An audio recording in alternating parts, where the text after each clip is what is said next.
하나님 말씀은 마태복음 27장 39절로 49절 말씀입니다. 지나가는 자들은 자기 머리를 흔들며 예수를 모욕하여 이르되 성전을 헐고 사흘에 짓는 자여 내가 만일 하나님의 아들이어든 자기를 구원하고 십자가에서 내려오라 하며 그와 같이 대제사장들도 서기관들과 장로들과 함께 희롱하여 이르되 그가 남은 구원하였으되 자기는 구원할 수 없도다. 그가 이스라엘의 왕이로다. 지금 십자가에서 내려올지어다. 그리하면 우리가 믿겠노라. 그가 하나님을 신뢰하니 하나님이 원하시면 이제 그를 구원하실지라. 그의 말이 나는 하나님의 아들이라 하였도다 하며 함께 십자가에 못 박힌 강도들도 이와 같이 욕하더라.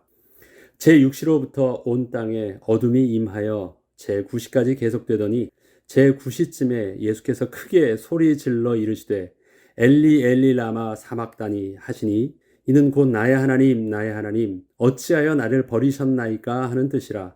거기 섰던 자 중 어떤 이들이 듣고 이르되 이 사람이 엘리야를 부른다 하고 그 중에 한 사람이 곧 달려가서 해면을 가져다가 신포도주에 적시어 갈대에 꿰어 마시게 하거늘 그 남은 사람들이 이르되 가만두라 엘리야가 와서 그를 구원하나 보자 하더라. 아멘. 예수님께서는 그리스도의 사역을 감당하시기 위해 육신을 입고 이 땅에 오신 하나님의 아들이십니다.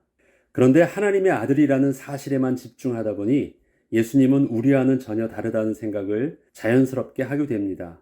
물론 죄 없으신 분이시기에 우리와는 근본적으로 전혀 다르신 거룩한 분이신 것은 맞습니다. 그러나 한 가지 분명하게 생각해야 할 것은 예수님은 이 땅에 대속주로 오셨다는 것입니다. 우리와 똑같은 성정을 가지고 똑같은 육신의 한계를 입고 오신 것입니다. 대속주로서의 자격은 죄가 없다는 것과 우리 인간과 똑같아야 한다는 두 가지 조건을 만족해야 하기 때문입니다. 그리스도로서의 핵심은 능력이 아니라 대속주로서의 자격 여부였습니다. 예수 그리스도의 부활의 능력은 사람의 몸으로 이 땅에 오신 예수님의 능력이 아니라 성령 하나님의 능력이셨습니다. 이것을 로마서 8장 11절에는 이렇게 증거하고 있습니다. 예수를 죽은 자 가운데서 살리신 이의 영이 너희 안에 거하시면 그리스도 예수를 죽은 자 가운데서 살리신 이가 너희 안에 거하시는 그의 영으로 말미암아 너희 죽을 몸도 살리시리라. 마태복음 27장 40절로 43절을 읽어보겠습니다. 이르되 성전을 헐고 사흘에 짓는 자여 내가 만일 하나님의 아들이어든 자기를 구원하고 십자가에서 내려오라 하며 그와 같이 대제사장들도 서기관들과 장로들과 함께 희롱하여 이르되 그가 남은 구원하였으되 자기는 구원할 수 없도다. 그가 이스라엘의 왕이로다. 지금 십자가에서 내려올지어다. 그리하면 우리가 믿겠노라. 그가 하나님을 신뢰하니 하나님이 원하시면 이제 그를 구원하실지라. 그의 말이 나는 하나님의 아들이라 하였도다 하며 앞서 말씀드린 대로 예수님은 하나님의 아들이시니까 십자가형은 충분히 감당하실 수 있다고 생각을 하면 안 됩니다. 예수님께서 이 땅에 대속주로 오셨다는 것은 인간으로서 모든 육신적 제한을 동일하게 받으시는 모습으로 오신 것이기 때문입니다. 예수님의 십자가는 사람이 매달리게 된다면 겪게 될 그 공포와 고통을 그대로 예수님이 당하신 것입니다. 예수님께서는 공생의 사역을 시작하실 때부터 당신이 감당하셔야 할 대속주로서의 삶의 방향성을 분명하게 보여주셨습니다. 우리가 앞서 예수님의 시험 당하심을 묵상한 적이 있습니다. 마태복음 3장 16절로 17절 말씀에 예수님께서 세례 요한에게 세례를 받으시고 곧 물에서 올라오실새 하늘이 열리고 하나님의 성령이 비둘기같이 내려 자기 위에 임하심을 보시더니 하늘로부터 소리가 있어 말씀하시되 이는 내 사랑하는 아들이요 내 기뻐하는 자라 하시니라는 그 하나님의 말씀이 있은 후 예수님께서는 성령에 이끌려 시험을 받으러 광야로 가셨습니다. 그리고 그곳에서 죽음의 극한에 이르기까지 40일을 밤낮으로 금식하신 후에 줄이셨을 때 사단으로부터 시험을 받기 시작하셨습니다. 이때는 예수님께서 공생애를 시작하시기 바로 직전에 먼저 사단에게 시험을 받으신 것으로서 앞으로 예수님께서 감당하셔야 할 영적 싸움이 어떠할 것인지를 분명하게 알게 하셨습니다. 사단의 시험의 핵심적인 의도를 보면 내가 만일 하나님의 아들이었으니였습니다. 가장 줄이신 상태에 있는 예수님께 돌이 떡덩이가 되도록 창조의 능력을 보여보라는 시험을 통하여 인간이 하나님처럼 되려고 선악과를 따먹었던 아담과 하와의 실패를 반복하게 하려 했습니다. 이때 예수님은 사람이 떡으로만 살 것이 아니요 하나님의 입으로부터 나오는 모든 말씀으로 살 것이라는 신명기 8장 3절의 말씀을 인용하시면서 하나님이 지으신 사람의 실존과 생명의 정체성이 피조물로서 창조주 하나님과의 선을 넘지 않고 하나님의 말씀에 순종하는 것임을 분명히 하셨습니다. 이렇듯 예수님께서 이 땅에 사람의 몸으로 오신 이유는 바로 이러한 인간이 하나님처럼 되려 했던 그 실패를 다시 회복시키시기 위해서 오신 그리스도이셨습니다. 예수님께서는 지금 공생의 마지막을 십자가에서 마무리하고 계십니다. 공생의 시작에 사단이 예수님께 했던 내가 만일 하나님의 아들이거든이라는 그 시험의 핵심적 구절이 왜 이 말이 되었는지 예수님의 십자가의 죽음을 보면서 또 저들이 조롱하는 그 내용을 보면서 그 사단의 의도와 예수님의 그리스도로서의 사역의 핵심이 무엇인지 더욱 분명하게 보여주시고 계십니다. 그렇다면 우리는 예수님의 십자가의 형벌을 먼저 인간의 육신적 한계를 가진 모습을 염두에 두고 볼 수 있어야 합니다. 이와 같이 사람의 몸으로 이 땅에 오신 예수님이 당하시는 십자가의 고통은 십자가에서 죽는 어느 누구와도 다르지 않는 극한의 공포와 고통을 느끼게 하는 형벌이었습니다. 예수님도 예외가 아니셨습니다. 만약에 사람들에게 어떠한 문제에 대하여 예측했던 상황이 온다면 그것은 마음의 준비를 하고 있던 것이기 때문에 고통이 와도 크게 당황하지는 않습니다. 그러나 예측된 상황을 뛰어넘는 고통과 느낌이 오면 그것은 당황함을 뛰어넘어서 두려움으로 다가오기 시작하는 것입니다.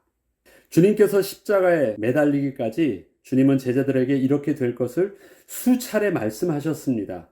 심지어 그리하지 마옵소서라고 하며 예수님을 막아서는 베드로에게 사단아 물러가라 말씀하실 정도로 십자가의 죽음은 당신의 가장 중요한 사역임을 한 번도 의심한 적이 없으셨습니다. 그런데 정작 그 시간이 되어 십자가에 매달리셨을 때 예수님께서는 어찌하여 나를 버리셨느냐고 직접 하나님께 외치고 있는 것입니다. 그분은 우리와 다르지 않으신 동일한 성정을 가지신 분이셨기 때문이었습니다. 또한 예수님의 이러한 십자가에서의 죽음의 고통은 바로 우리의 하나님을 반역하고 불순종한 죄가 얼마나 심각한 것인지를 분명하게 보여주고 있는 것입니다. 시편 22편 1편에는 내 하나님이여 내 하나님이여 어찌 나를 버리셨나이까 어찌 나를 멀리하여 돕지 아니하시오며 내 신음소리를 듣지 아니하시나이까. 이렇게 시편 22편은 다윗의 순환시입니다. 예수님께서는 다윗의 순환시의 한 구절을 인용하시면서 자신의 신적 상황을 그대로 표현하셨습니다. 특별히 이 구절은 히브리어와 아람어의 음역 때문에 사복음서 중 마태복음과 마가복음만이 쓰고 있습니다. 다윗의 시로 나타난 히브리어 문장 중 예수님께서는 시편 22편 1절을 히브리어 그대로 발음하셨던 것입니다. 예수님께서는 한 구절을 인용하셨지만 당시 사람들은 지금 예수님께서 다윗의 시를 통하여 자신의 모습을 그대로 드러내고 계심을 알 수 있었습니다. 유대인들에게 있어서 구약의 성경 내용은 그들의 글은 모음이 없습니다. 자음만 있어요. 히브리어는 자음만 있습니다. 그런데 그것을 다 읽을 수 있어요. 왜 그게 가능할까요? 하도 어려서부터 부모로부터 또 랍비로부터 읽는 것을 들었고 또 그가 성장해도 그 자음만 봐도 이 내용이 무엇인지를 다 외우고 있기 때문에 다 알고 있습니다. 그래서 예수님이 한 구절만 척 말하면 거시기 하면 이게 무슨 말 하는 것인지를 알고 어떤 배경을 가지고 그 말을 쓰는지를 저들은 다 알아듣습니다. 그렇기 때문에 이렇게 특별히 그들이 가장 존경하는 다윗의 시를 그 첫 소절만 한마디만 했어도 어떠한 상황 속에서 다윗이 이런 말을 했는지 그리고 예수님께서 왜 이런 말을 또 그렇게 인용해서 쓰셨는지 저들은 알고 있습니다. 바로 다윗의 심정처럼 다윗의 그 고통처럼 예수님의 고통도 그러하다라는 것을 또 알 수 있도록 하신 것입니다. 다윗의 시를 보면 예수님의 십자가 현장을 아주 똑같이 마치 눈앞에서 보고 있는 것처럼 묘사를 하고 있습니다. 이것은 다윗이 자신의 경험을 넘어서 장차 오실 메시아의 고난을 하나님께서 성령의 감동으로 표현하게 하신 것이었습니다. 나의 하나님, 어찌하여 나를 버리셨나이까? 하나님이 예수님을 버리셨다는 이 말을 우리 중 누군가가 한 말이라면 그럴 수 있겠구나 하고 생각이라도 해보겠지만 지금 이 말을 하나님의 아들 되신 예수님께서 하시는 것입니다. 그것도 홀로 작은 소리로 하신 것이 아니고 주위에 있던 모든 사람이 다 알아들을 정도로 큰 소리로 저들이 쉽게 알아들을 수 있는 아람 방언을 섞어서 외치신 것입니다. 저들에게 들으라고 말씀하시는 것입니다. 예수님은 이제껏 하나님께서 한 번도 자기를 떠나셨다고 생각하신 적이 없으셨습니다. 항상 하나님과 친밀감을 느끼시고 경험하는 가운데서 사역을 하셨습니다. 요한복음 16장 32절 말씀에는 보라 너희가 다 각각 제 곳으로 흩어지고 나를 혼자 둘 때가 오나니 벌써 왔도다. 그러나 내가 혼자 있는 것이 아니라 아버지께서 나와 함께 계시느니라 고백하셨었습니다. 이것이 예수님의 하나님과의 친밀감이셨습니다. 하나님은 예수님과 여전히 함께하고 계셨습니다. 그런데 지금 아버지께서 자신을 버리셨다고 느끼고 있는 것입니다. 하나님의 부재를 경험하고 있는 것입니다. 한 번도 경험해 보지 않으셨던 처음 겪는 느낌이셨습니다. 그래서 예수님은 두려운 것이었습니다. 예수님께서는 지금 이렇게 하나님이 자신을 버리신 것 같은 두려움을 경험하고 있는 것입니다. 어떠한 죄를 짓지 않았는데도 그리고 하나님의 인도하심 가운데 온전히 사역을 감당하시다가 지금 그 자리까지 오신 것임에도 불구하고 이런 경험이 찾아온 것입니다. 이것은 성부 하나님이 성자 예수님을 버리신 것이 아니라 하나님을 대적한 죄의 형벌을 대속하기 위하여 참고 기다리시는 하나님의 침묵 속에서 일어나고 있던 순간이었습니다. 43절을 보면 그가 하나님을 신뢰하니 하나님이 원하시면 이제 그를 구원하실지라 그의 말이 나는 하나님의 아들이라 하였도다. 이 내용도 보면 사단이 예수님을 시험했던 그 내용처럼 그 배경을 깔고 있습니다. 우리는 우리의 삶 속에서 경험하게 되는 낙심에 대하여 깊이 생각을 해보아야 합니다. 우리에게는 우리의 죄와 상관없이 어느 날 갑작스럽게 느껴지는 하나님이 안 계신 것 같은 느낌이 내게 갑자기 몰려올 때 우리는 어떻게 할 수 있을까요? 하나님의 은혜가 늘 체험되어진다면 힘든 일이 있어도 하나님의 임재 안에서 능히 이겨나갈 수 있음을 고백할 수 있지만 마치 돛을 단 배가 망망대해에서 바람 없는 상황에 놓이게 되는 것 같은 일이 발생하면 어찌해야 될까요? 그러나 이것은 느낌이 그런 것이지 사실이 변한 것은 없음을 잊어서는 안 됩니다. 이때는 자신의 느낌이 주는 감정을 내려놓고 하나님의 말씀이 주시는 믿음 속에서 전인격적인 의지로 하나님을 붙잡는 것입니다. 그리 아니하실지라도의 고백을 하며 내가 그분의 말씀을 의지로 붙잡는 것입니다. 예수님의 하나님께 이렇게 외쳤던 절규는 예수님의 어떤 잘못이 있는 것도 하나님의 어떤 실수도 있는 것도 어떤 문제가 있어서 발생된 것이 아니었습니다. 그것은 하나님께서 이미 구약에서도 약속하셨고 하나님의 섭리 가운데 치밀하게 계획하시면서 하나님께서 진행하셨던 가운데 예언의 성취의 마지막까지 오시는 하나님의 완벽하신 시간표이셨습니다. 우리의 삶도 마찬가지입니다. 우리는 본능적으로 어떤 문제가 생기면 아이고 내가 무엇을 잘못했지? 어디서 문제가 있지? 하나님이 왜 그러시지? 뭔가를 우리는 두려워하고 원인을 찾으려고 하고 뭔가 잘못된 것 같은 느낌을 갖게 됩니다.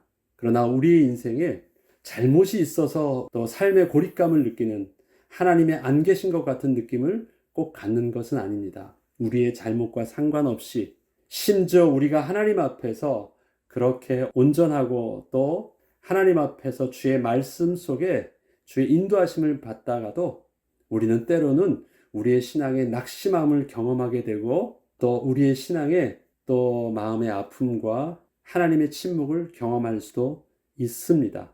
그때는 우리가 우리의 느낌을 통해서 반응할 것이 아니라 우리는 실질적인 하나님의 말씀을 근거로 하여 우리의 삶에, 우리 신앙의 그 기준을 삼고 그 위에 믿음의 집을 지어야 되는 것입니다.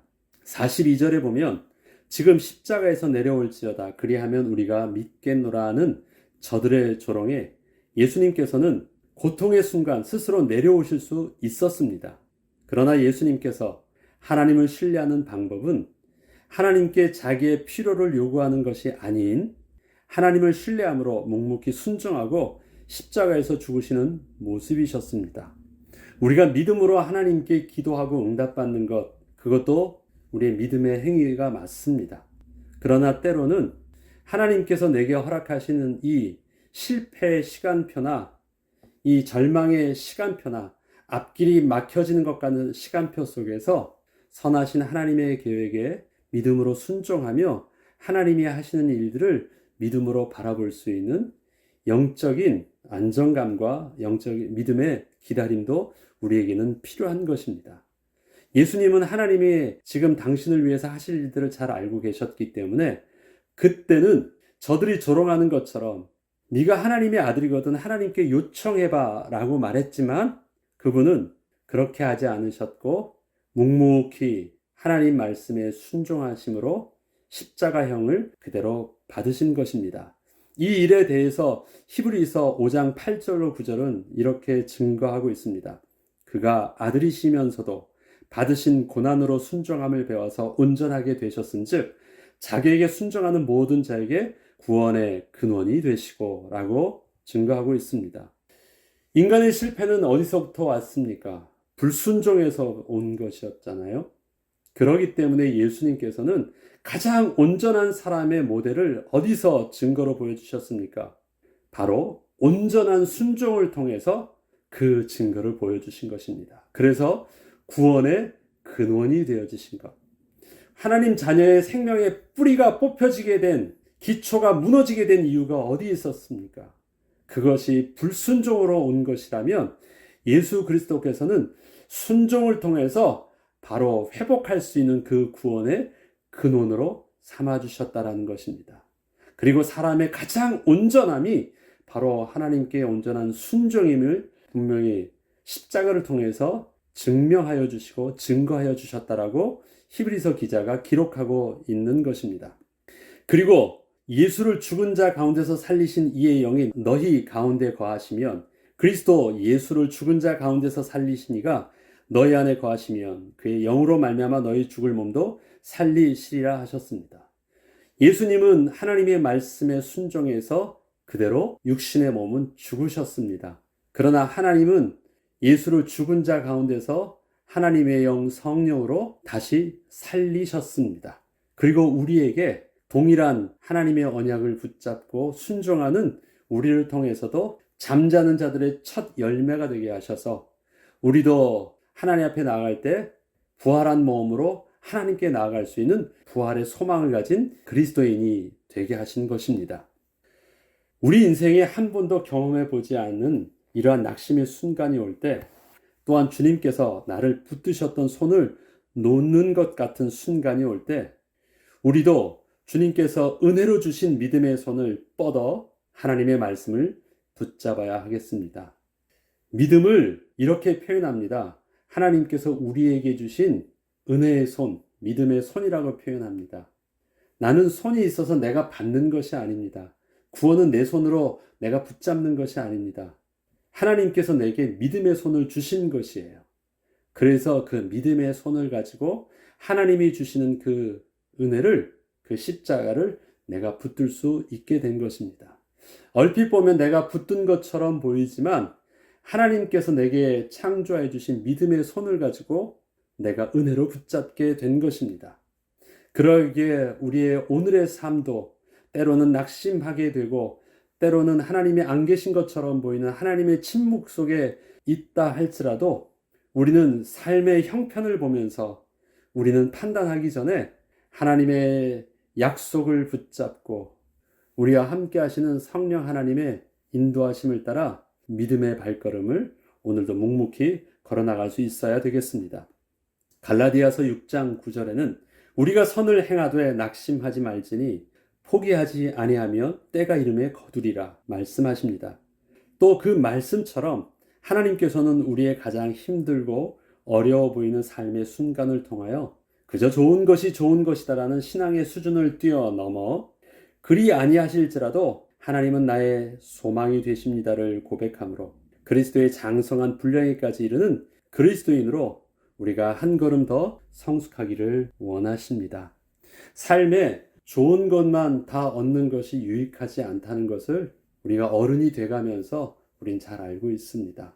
아픔만큼 실패만큼 그것이 우리에게 성숙하게 되고 그것이 우리에게 어려서는 볼 수 없었던 믿음의 눈을 열고 또 지난날에는 볼 수 없었던 선하신 하나님의 또 다른 계획을 맛볼 수 있는 하나님의 은혜의 인도하심을 받는 것, 그것이 꼭 우리의 성공을 통해서 원하는 대로 되어지는 것을 통해서만 되어지지 아니하고 하나님이 우리의 삶의 장애물 같은 우리의 삶의 실패와 같은 우리 삶에 알 수 없는 황당한 당황스러운 사건 같은 삶의 모습 속에서도 하나님은 하나님의 선하신 계획을 가지고 우리를 그렇게 인도하고 계십니다. 삶은 우리에게 다양한 변화가 보이지만 하나님의 말씀은 1.1학이라도 틀림이 없기에 우리의 신앙의 근거는 나의 영적인 컨디션에 두지 말고 하나님의 말씀 속에서 우리가 안정적으로 거할 수 있도록 그 위에 우리의 신앙을 올려놓을 수 있는 은혜 가운데 믿음의 여정을 흔들림 없이 나아갈 수 있는 저와 여러분 되길 주의 이름으로 축복합니다. 기도하겠습니다. 하나님 아버지 감사드립니다. 예수님께서는 하나님의 아들이셨음에도 불구하고 이 땅에 사람의 몸을 입고 오셔서 그리스도로서 대속주가 되셨을 때는 우리와 똑같은 성정을 가지고 우리와 똑같은 시험을 받는 자로 그 직분을 온전히 감당하셨습니다. 그리고 예수님은 예수님의 아픔과 두려움과 절망감과 고독감을 정직하게 다 표현하셨습니다. 그렇지만 그럼에도 불구하고 하나님을 신뢰함으로 순종하셨을 때 세상 보기에는 실패한 십자가의 형으로 죽으셨던 것처럼 보였지만 예수를 죽은 자 가운데서 살리셨던 하나님의 영 성령께서 부활의 주님으로 세상에 증거하여 주셨고 그리스도이심을 드러내 보이셨습니다. 하나님, 예수를 죽은 자 가운데 살리신 성령께서 지금도 우리와 함께 하여 주심을 감사드립니다. 오늘도 우리의 삶 속에 부활하신 예수를 죽은 자 가운데 살리신 성령께서 함께 하여 주셔서 성령의 인도하심을 따라 우리의 삶도 능히 승리하게 하시고 부활의 증인으로 서게 하여 주시옵소서. 감사드리며 우리 주 예수 그리스도 이름으로 기도합니다. 아멘.